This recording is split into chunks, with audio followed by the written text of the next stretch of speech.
benchmark 3, Instructional Design.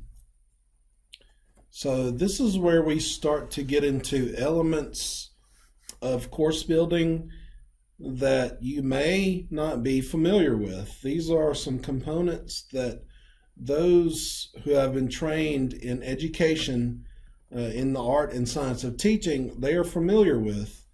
But for those of you who are not from the world of education, who have been trained in the art of teaching or the science of teaching, you may not be familiar with this. And so it's important to take a look at instructional design. So in this module, you'll take a look at the backward design process, what that is. You'll review the course alignment triangle. You will apply the backward design and learning objective alignment concepts to plan, design, and build a complete learning unit. You'll review Bloom's taxonomy to assist you when you write your learning outcomes and learning objectives. And once more, you'll use the Canvas style guide to assist you, and you'll check your work with the accessibility checker. Here are some resources to assist you. Make sure you take a look at those. And then there are 2 assignments. They're really one big assignment broken into 2 parts. Assignment 1, plan a learning unit module using backward design. And assignment 2 is you'll actually build that plan.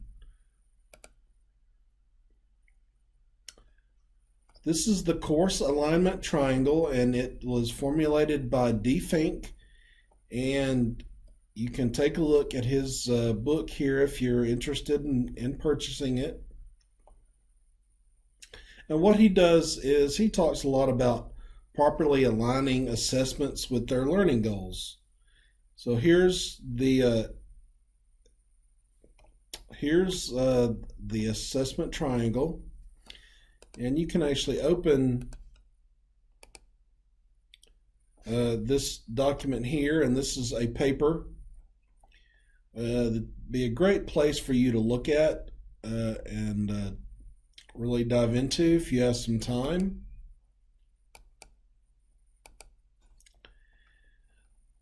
And so here's the triangle. You start out with what he says is the learning goals, the teaching and learning activities, the feedback and assessment. Let's dig a little deeper. How does that actually look? Well, your learning objective is to have students learn how to attach a tuner, and this is tuning an ukulele. So our learning objective is students attaching an electronic tuner. Our activity that they will use to learn how to do the learning objective is to watch a demonstration video. The assessment that this particular instructor has chosen is a multiple choice quiz. And as you can see with the X there, that's not really an appropriate assessment. What would a better assessment be?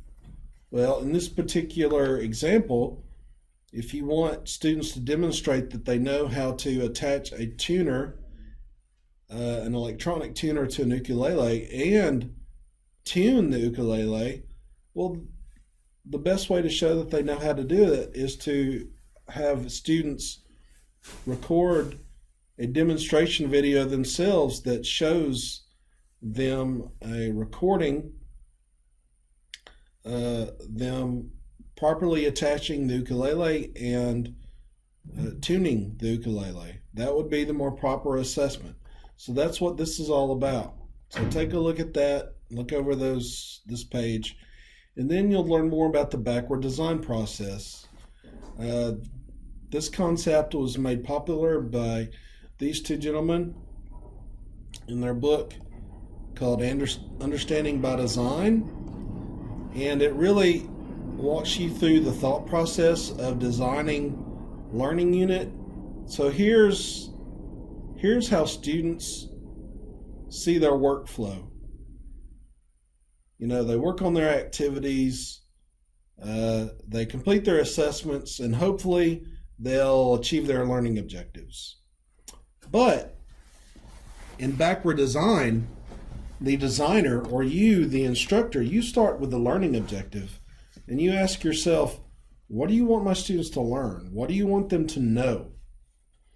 Those are your learning objectives. That's where you start. From then, you come up with the assessment. How are you going to be able to assess whether they achieve these learning objectives? And then you ask yourself, what steps or activities do students need to take in order to complete the assessment that proves they've achieved these learning objectives? That's backward design. So take a look at this, read over, and then you'll learn a little bit more about Bloom's revised taxonomy. If you're not from the education world, you may not know what this is. This is from a researcher named Benjamin Bloom in 1956, and this is a learning taxonomy. Take a look at this. This will help you when you're thinking about writing your learning objectives and coming up with some verbs to help you write your learning objectives.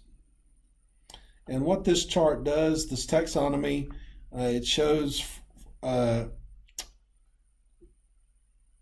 students needing to accomplish different types of work. So at the bottom, these are the least complex, and it moves up to the most complex.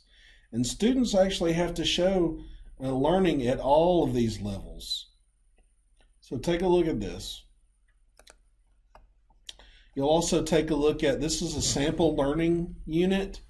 This is the tuning an ukulele with an electronic tuner assignment. You're going to look at this, make sure you review this, because in the next assignment, you're going to plan your own. You're going to use this document or this document. Let's take a look.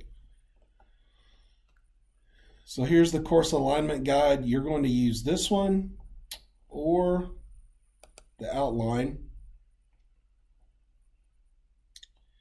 to create or design your own learning unit using backward design. So you'll come up with your learning objectives, outcomes, then you'll come up with your assessments, your activities, your notes. Use the ukulele assignment, the completed one on the previous page, to give you an idea of how to complete it.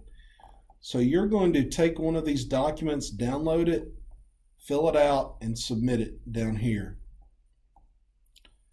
And then in the next assignment, you're actually going to take what you just completed and you're going to build it in your course.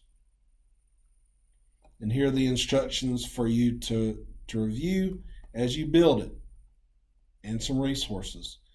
So assignment 1 in benchmark 3, you will plan and design a backwards design learning unit. And then in assignment 2, you'll build it. And so that's benchmark 3.